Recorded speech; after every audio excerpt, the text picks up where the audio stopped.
સમાચાર સવારમાં તમારું સ્વાગત છે। આજના તાજા અને મુખ્ય સમાચાર જાણીએ તે પહેલા ચેનલને સબસ્ક્રાઇબ કરી લો। આવનારા 24 કલાકને લઈ આગાહી। હવે રાજ્યમાં ભરશિયાળે વરસાદ પડવાની શક્યતા છે। ગુજરાતમાં હવામાન વિભાગે આવનારા 5 દિવસ માટે કમોસમી વરસાદની આગાહી કરી છે। હવામાન વિભાગ અનુસાર આવનારા 24 કલાક દરમિયાન સૌરાષ્ટ્ર અને કચ્છમાં વરસાદ પડી શકે છે। રાજકોટ, દ્વારકા, પોરબંદર અને અમરેલીમાં હળવાથી મધ્યમ વરસાદની સંભાવના છે। આવનારા 3 દિવસ રાજ્યના કેટલાક વિસ્તારોમાં વાદળછાયું વાતાવરણ રહેશે, પછી તાપમાનમાં ઘટાડો થતા ઠંડી વધશે। શિયાળામાં ઘી ખાતા હોય તો ચેતી જજો। અમરેલીના પીપળવા ગામમાં મિનરલ વોટર પ્લાન્ટની આડમાં નકલી ઘી બનતું હોવાની ઘટના પ્રકાશમાં આવી છે। પોલીસને બાતમી મળી હતી કે પીપળવા ગામમાં અમૃત મિનરલ પ્લાન્ટની આડમાં નકલી ઘીની ફેક્ટરી છે, જેના આધારે પોલીસે દરોડા પાડીને નકલી ઘીની ફેક્ટરીને ઝડપી પાડી હતી। ગુજરાતમાં છેલ્લા ઘણા સમયથી ડુપ્લિકેટની બોલબાલા રહી છે, જેમાં નકલી ટોલનાકું, જીરું, અધિકારી ઓફિસ, પીએ તેમજ નકલી દવા વગેરે મળી આવ્યું છે। 31 ને લઈ ગુજરાત પોલીસ એલર્ટ। 31 ને લઈને ગુજરાત પોલીસ એક્શનમાં આવી છે। ગુજરાત અને રાજસ્થાનને જોડતા લગભગ 8 ચેકપોસ્ટ પર સઘન ચેકિંગ હાથ ધરાયું છે, જેને પગલે અરવલ્લી પોલીસ દ્વારા રતનપુર બોર્ડર ખાતે સઘન ચેકિંગ હાથ ધરવામાં આવ્યું છે। આવા સમયે બુટલેગરો વિદેશી દારૂ ગુજરાતમાં ઘુસાડતા હોવાથી અરવલ્લી જિલ્લા પોલીસ સતર્ક બની છે। ઉપરાંત સંત રામપુર પોલીસે પણ 3,14,000નો વિદેશી દારૂ પકડીને કાયદેસરની કાર્યવાહી હાથ ધરી છે। ગુજરાતમાં ઠંડીનો ચમકારો યથાવત। ગુજરાતમાં 2 દિવસથી સતત ઠંડી વધી રહી છે, જેમાં 11.8 ડિગ્રી સાથે નલિયા ઠંડુગાર બન્યું છે। અન્ય શહેરોની વાત કરીએ તો ડીસામાં 12.8 ડિગ્રી, ગાંધીનગરમાં 14 ડિગ્રી, વડોદરા તથા ભુજમાં 14.6 ડિગ્રી તાપમાન નોંધાયું છે। જો કે રાજ્યના 11 શહેરોમાં 20 ડિગ્રીથી નીચું તાપમાન નોંધાયું હતું। તેમજ આગામી 24 કલાકમાં ઠંડીનો પારો વધુ ગગડવાની હવામાન વિભાગે આગાહી કરી છે। આગળ મહત્વના સમાચાર હજુ બાકી છે, તેની શરૂઆત પહેલા વિડીયોને લાઇક કરીને તમારો સહકાર આપો। મહિલાના મૃતદેહને ન મળ્યો અગ્નિદાહ। પંચમહાલ જિલ્લાના હાલોલ પાસે આવેલા કંકોડા કોઈ ગામમાં મહિલાનું પ્રસૂતિ દરમિયાન મોત થયા બાદ તેનો મૃતદેહ પણ જાતિવાદનો શિકાર બન્યો હતો। ગામમાં આવેલા 2 સ્મશાન પૈકી એક પણ સ્મશાનમાં અગ્નિદાહ માટે મંજૂરી ન અપાઈ, જે બાદ મૃતદેહને ગામની ખુલ્લી જગ્યામાં લઈ ગયા। ત્યાં પણ જાતિવાદી લોકોએ મૃતદેહને હટાવડાયો, જેથી મહિલાના અગ્નિ સંસ્કાર તેના ખેતરના એક ખૂણામાં કરવાની પરિવારજનોને ફરજ પડી હતી।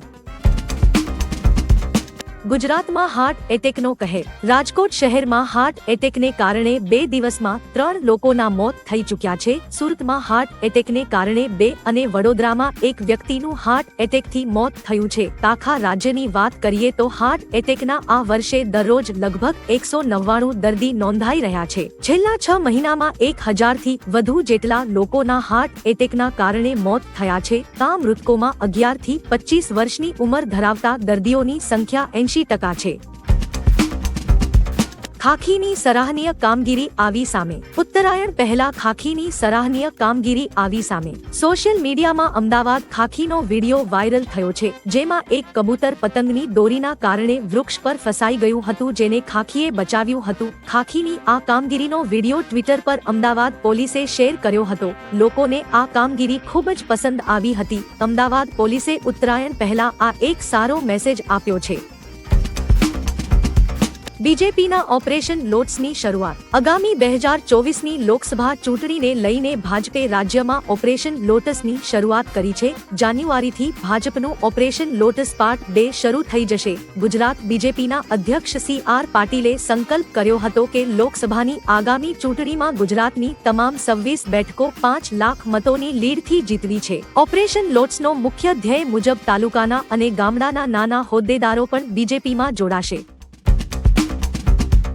આબુ બન્યું ઠંડુગાર, બરફની ચાદર પથરાઈ। ભારતના ઉત્તર પૂર્વીય પહાડી વિસ્તારોમાં ભારે હિમવર્ષા થઈ રહી છે, જેની અસર ગુજરાત અને રાજસ્થાનમાં પણ થઈ છે। ગુજરાતીઓના ફરવાના મનપસંદ સ્થળ માઉન્ટ આબુમાં વહેલી સવારે હાડ થીજવતી ઠંડીનો અનુભવ થયો હતો। આબુમાં તાપમાન 1 ડિગ્રી સુધી પહોંચી ગયું છે। ગાડીઓ અને ખુલ્લા મેદાનોમાં બરફની ચાદર છવાઈ છે। હાડ થીજવતી ઠંડીના પગલે સહેલાણીઓ ઠૂંઠવાયા છે, તો ઘણા પ્રવાસીઓ આ વાતાવરણની મજા પણ માણતા જોવા મળી રહ્યા છે। વધુ એક એમએલએ આપશે રાજીનામું. ભાજપે રાજ્યમાં ઓપરેશન લોટસની શરૂઆત કરતાની સાથે જ વિપક્ષના 2 ધારાસભ્યોના રાજીનામા પડી ગયા હતા. એક દિવસ પહેલા કોંગ્રેસના ખંભાતના ધારાસભ્ય ચિરાગ પટેલે રાજીનામું આપ્યું હતું. તેમજ થોડા દિવસ પહેલા વિસાવદરના આપના ધારાસભ્ય ભૂપત ભાયાણીએ પણ રાજીનામું આપ્યું હતું. જેને પગલે હવે સૌરાષ્ટ્રના એક દિગ્ગજ નેતાનું નામ આમે આવી રહ્યું છે. તેમજ ઉત્તર ગુજરાતના પણ કોંગ્રેસના એક નેતા રાજીનામું આપી શકે તેવી શક્યતા છે. મને કોઈએ ઓફર કરી નથી, હું કોંગ્રેસમાં જ છું. ગીર સોમનાથમાં કોંગ્રેસના ધારાસભ્ય વિમલ ચુડાસમાએ પ્રેસ કોન્ફરન્સ કરી કહ્યું કે હું ક્યાંય જવાનો નથી, મને કોંગ્રેસે બધું જ આપ્યું છે. હાલમાં રાજીનામા અને અન્ય પક્ષમાં જવાની અટકળો માત્ર મને બદનામ કરવા માટે વહેતી કરાઈ છે. દરેક રાજકીય પક્ષનો સારો ખરાબ સમય આવતો હોય છે, પરંતુ જેનું મન અને હૃદય મજબૂત હોય તેને ક્યારેય કોઈ ઓફર કરતું નથી. મને કોઈ ઓફર મળી નથી. હું કોંગ્રેસનો છું અને રહીશ. આ તારીખે મળી શકે છે ગુજરાત વિધાનસભાનું બજેટ સત્ર. મળતી માહિતી અનુસાર ગુજરાત વિધાનસભાનું બજેટ સત્ર આવનારા ફેબ્રુઆરીમાં મળી શકે છે. બજેટ સત્રની શરૂઆત 2 ફેબ્રુઆરીથી થશે. સાથે 3 ફેબ્રુઆરીએ વિધાનસભામાં વર્ષ 2024-25નું બજેટ રજૂ થઈ શકે છે. જણાવી દઈએ કે નવા વર્ષે મળનારા ગુજરાત વિધાનસભાના બજેટનું સત્ર માત્ર 15 થી 20 દિવસનું હોઈ શકે છે. માસ્ક પહેરો અને ભીડમાં જશો નહીં. કોરોનાએ ફરી દેશમાં દસ્તક દીધી છે. કોરોનાને કારણે 5 લોકોએ જીવ ગુમાવ્યો છે. વધતા કેસોએ દેશમાં ચિંતા વધારી છે. ગઈકાલે સરકારે કોરોના સામે ગંભીરતા લેતા એડવાઇઝરી જારી કરી છે. તેને ધ્યાને લેતા કર્ણાટકની સરકારે ગાઈડલાઈન જાહેર કરી છે કે માસ્ક પહેરો, ભીડમાં જવાનું ટાળો, વૃદ્ધો, સગર્ભા અને બાળકો બહાર નીકળતા માસ્કનો ઉપયોગ કરો. જોકે ગુજરાતના ગાંધીનગરમાં JN1 વેરિયન્ટના 2 કેસ સામે આવ્યા છે.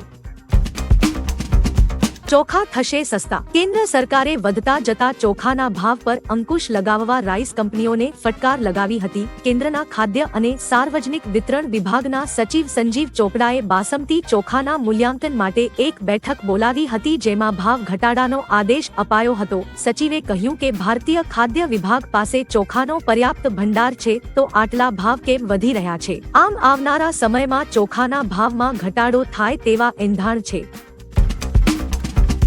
પીએમ મોદીએ આ મહિલાને ચૂંટણી લડવાની ઓફર આપી. પીએમ મોદીએ વારાણસીમાં વિકાસશીલ ભારત સંકલ્પ યાત્રા સંબંધિત કાર્યક્રમમાં ભાગ લીધો હતો. દરમિયાન તેમણે ચંદાદેવી નામની મહિલાના વખાણ કરી તેમને ચૂંટણી લડવાની ઓફર કરી હતી. પીએમએ કહ્યું કે તમે ખૂબ સારું ભાષણ આપો છો, શું તમે ક્યારે ચૂંટણી લડી છે? મહિલાએ ના પાડી તો પીએમએ પૂછ્યું કે શું તેઓ ચૂંટણી લડશે. આ અંગે મહિલાએ કહ્યું કે તેમણે ક્યારેય વિચાર્યું નથી. તમારી સામે બોલવું એ ગર્વની વાત છે.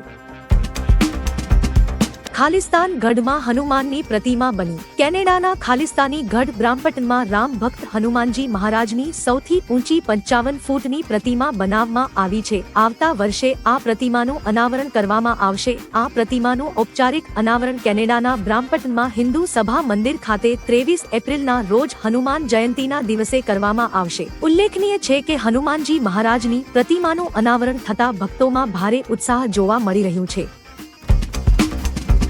પીએમ ટ્રુડોએ ભારતને આપી ચેતવણી. ખાલિસ્તાની હરદીપસિંહ નિજ્જરની હત્યા મામલે કેનેડાના પીએમ જસ્ટિન ટ્રુડોએ કહ્યું કે હત્યા પાછળ ભારતનો હાથ છે.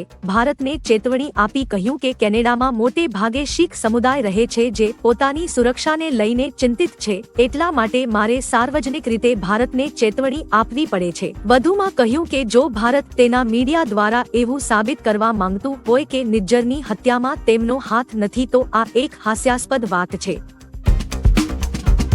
યુરોપમાં ઇસ્લામ માટે કોઈ સ્થાન નથી. ઇટાલીના પીએમ જોર્જિયા મેલોનીએ ઇસ્લામિક સંસ્કૃતિને લઈને મોટું નિવેદન આપ્યું છે. તેમણે કહ્યું કે યુરોપમાં આ માટે કોઈ સ્થાન નથી. ઇસ્લામિક સંસ્કૃતિ અને આપણી સંસ્કૃતિના મૂલ્યો અને અધિકારો વચ્ચે કોઈ સમાનતા નથી. સાઉદી અરેબિયા ઇટાલીમાં ઇસ્લામિક સાંસ્કૃતિક કેન્દ્રોને ભંડોળ પૂરું પાડે છે, જ્યાં શરિયા લાગુ છે. યુરોપમાં અમારી સંસ્કૃતિના મૂલ્યોથી ઘણી દૂર ઇસ્લામીકરણની એક પ્રક્રિયા ચાલી રહી છે.